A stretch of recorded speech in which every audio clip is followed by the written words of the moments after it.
Surat cyber crime પોલીસે શેરબજારમાં રોકડના નામે છેતરપિંડી કરતી ગેંગના બે આરોપીઓને મહારાષ્ટ્રના પરભણીથી ઝડપી પાડ્યા છે. આરોપીઓ ઇન્સ્ટાગ્રામ અને ટેલિગ્રામ મારફતે બોગસ લિંક મોકલી ફરિયાદીને શેરબજારમાં રોકાણ કરવાની નફાની લાલચ આપતા હતા. શરૂઆતમાં નફો દેખાડ્યા બાદ રૂપિયા વિડ્રો કરવા ન દેતા ફરિયાદી પાસેથી 3,58,000થી વધુની રકમ પડાવી લીધી હતી અને ઓનલાઈન ફ્રોડ કરવામાં આવ્યો હતો.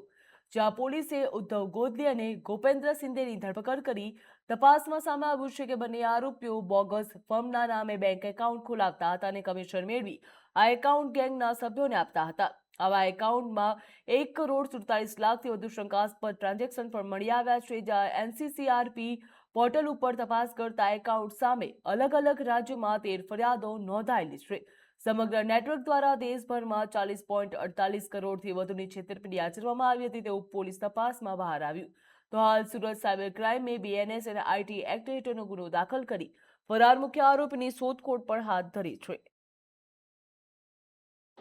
જેમાં જે વિક્ટિમ છે એમને ટેલિગ્રામ મારફતે એક ગ્રુપમાં એડ કરીને પછી એમની ખોટી લિંક એમની સાથે શેર કરવામાં આવી હતી અને એમને એમ કહેવામાં આવ્યું હતું કે તમારું જે રોકાણ છે શેર માર્કેટમાં ઇન્વેસ્ટ કરવામાં આવશે અને તમને વધારો નફો મળશે અને ખોટી લિંકમાં ખોટી રીતે એમને રિટર્ન પણ જોવા મળતું હતું.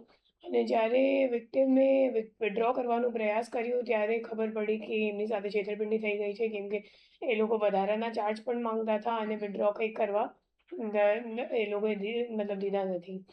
પછી આ ગુનાની તપાસ કરતાં ખબર પડી કે મોટાભાગના જે પૈસા છે એ પરભણી મહારાષ્ટ્રમાં રહેતો ઉદ્ધવ ધોંધલી છે. એ અકાઉન્ટ હોલ્ડર છે અને એમના કરંટ અકાઉન્ટમાં મોટાભાગના ટ્રાન્ઝેક્શન્સ થયેલ હતા.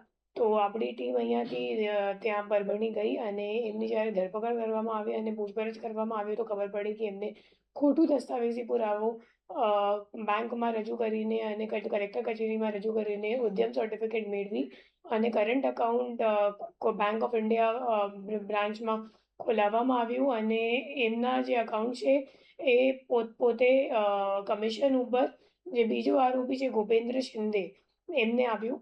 ગોપેન્દ્ર શિંદેની પૂછપરછ દરમિયાન બહાર આવ્યું કે આ એડિશનલ ઇન્કમ શોધતો હતો અને એ મુજબ એમની સંપર્ક કોઈની જોડે ટેલિગ્રામ પર થઈ અને સામેવાળાએ જ્યારે કરંટ અકાઉન્ટનું ડિમાન્ડ કર્યું હતું ત્યારે એમના ઓળખીતા જે ઉદ્ધવ છે તો એમનો સંપર્ક કર્યો અને એમની પાસેથી કરંટ અકાઉન્ટ ખોલાવીને એમને કમિશન આપ્યું અને પોતે આ જે અકાઉન્ટ છે એ રાજકોટમાં જે ત્રીજો નાસ્તો કરતો આરોપી છે એને કોરિયર કરીને આપ્યું.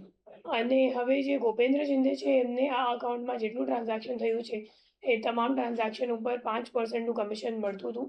અને આ અકાઉન્ટમાં આપણે જોવા જઈએ તો કુલ 3-4 મહિનામાં 1,47,00,000 જેટલાનું ટ્રાન્ઝેક્શન થયેલ છે અને ટોટલ 13 એનસીસીઆરપી ફરિયાદ પણ આખા ઇન્ડિયામાં નોંધાયેલ છે, જેમાં જે છેતરપિંડીની રકમ છે એ 40,48,00,000 રૂપિયાની છે.